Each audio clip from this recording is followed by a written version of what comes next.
ለነስለኔ መላ የአማራ ህዝብ ይህ መልእክት የሚተላለፍላችሁ ፋኖ አሰግድ መረጃ ማዕከል ወይም ፋን ሚዲያ ነው። መልእክቱንም እንደሚከተለው አቀርብላችኋለሁ።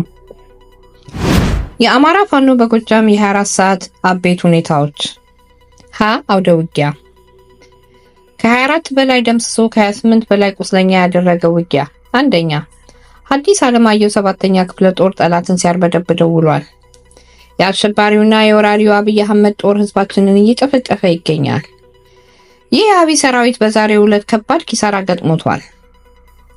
የየቦቅላ አብይ ብርጌድ፣ የአንድ ተድላ ጉሉ ብርጌድ፣ የአወበል መብረቄ ብርጌድ እና የክፍለ ጦሩ ጥምር ጦር ጥቁር አንበሳ በቅንጅት ወጀል ዱቄ እና ልቋማ መገንጠያ ላይ በፈጸሙት ኦፕሬሽን ደረጃ ባልቻ የሚባል የሚሊሻ ጠርናፊ ጨምሮ እስካሁን በተረጋገጠ መረጃ 24 ሙት 16 እጅግ ከባድ ቁስለኛ 12 በላይ ቀላል ቁስለኛ ማድረጉ ምንጮቻችን ገልጸዋል።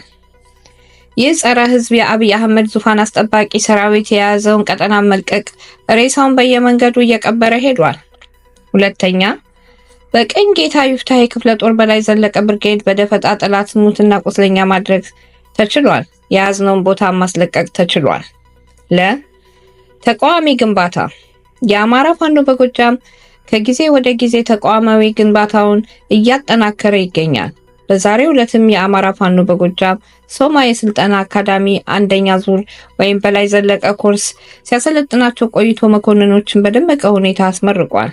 በዚህ ምረቃ ስነ ስርዓትም የአማራ ፋኖ በጎጃም ከፍተኛ አመራሮችና የ5ኛ ክፍለ ጦር አመራሮች ተገኝተው የእንኳን ደስ አላችሁ መልእክት አስተላልፈዋል። በዚህ መኮንኖች ስልጠና ከፍተኛ ውጤት ላመጡ ተመራቂዎች የምስክር ወረቀት ተሰጥቷል። የስልጠና ሂደቱን በውትድርናም በፖለቲካም ተጠናክሮ እንደሚቀጥል ተነግሯል። አዲስ ትውልድ፣ አዲስ አስተሳሰብ፣ አዲስ ተስፋ። የአማራ ፋኖ በጎጃም የካቲት 25 2017 ዓ.ም የአማራ ፋኖ በጎጃም ምክትል ህዝብ ግንኙነት የተወሰደ። ይህ መልእክት የምትሰሙት ከፋኖ አሰግድ መረጃ ማዕከል ወይም ፋን ሚዲያ ነው። መልእክቶቻችንን በዩቲዩብ ላይ ስለምናቀርብ ከሰማችሁ በኋላ እንደተለመደው ሰብስክራይብ በማድረግ ኮሜንት በማድረግ ሼር በማድረግ ማንኛውንም ነገር በመላው አማራ ህዝብ እንዲዳረስልን ልትተባበሩን እንጠይቃለን። አመሰግናለሁ።